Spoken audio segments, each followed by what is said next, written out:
आधी रात को पत्नी ने पैंट पे फ्लोरोसेंट एजेंट डाला। वह बहुत होशियार है, उसे लगता है मैं धोखा दे रहा हूँ। वह वफादारी बरतने के तरीके खोजती है। टॉर्च जलाते ही पैंट चमकने लगती है। उसे पता चल जाता है कि कोई संपर्क हुआ है या नहीं। इसके बाद वह चैन से सोती है। सुबह 6 बजे मैं उठता हूँ, फिर काम काजी दिन शुरू करता हूँ। जानने के बाद मोबाइल फोन ढूंढता हूँ। मोबाइल फोन महान आविष्कार है, मुझे ये बहुत पसंद है। लेकिन पत्नी को लगता है कि मैं संदेश भेज रहा हूँ। 6 बजे के बाद तुरंत उठता हूँ, फिर काम पर जाता हूँ। मैं बैठा था, पत्नी गुस्से में आई।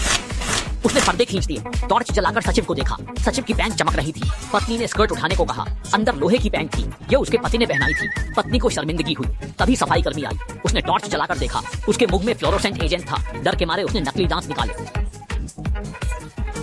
पत्नी को सफाई कर्मी पर शक था। हे भगवान, क्या मैं इतना बेताब देखता हूँ? फिर वह ऑफिस की जांच करने लगी जैसे कोई महान जासूस हो। अचानक उसने देखा सुरक्षा गार्ड के हाथ पर भी फ्लोरोसेंट एजेंट था। फिर उसने उसके मुंह की जांच की। क्या वो सोच रही है कि मेरा सुरक्षा गार्ड से भी चक्कर है? जब वह पूछताछ करने वाली थी, उसने देखा कोई बाथरूम में गया।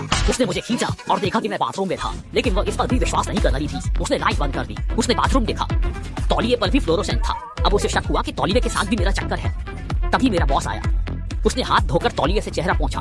उसके हाथ भी चमकने लगे। ये देखकर पत्नी डर गई, सब समझ गई। मैं पसीने में था। पत्नी ने कुछ गड़बड़ महसूस की। उसने मेरा मोबाइल देखा, उसकी तस्वीर वॉलपेपर थी। अब उसे समझ आया कि मैं उसे ही पूछता था। मैं हमेशा पत्नी से प्यार करता था। उसके शक ने हमें दूर कर दिया। अब उसे पछतावा था। उसने मुझे बाहर निकाल दिया। वह पुरानी राह पर लौटना चाहती थी। मैं 3 घंटे बाहर रहा। ये अजीब था। मैंने चुपके से देखा, तभी उसने मुझे धक्का दिया। मेरी आंखों में चमक आई। वह पुरानी पत्नी वापस थी। उसके चेहरे पर मुस्कान थी। पहले की बातें गलत फहमी थी। मुझे सांस नहीं आ रही।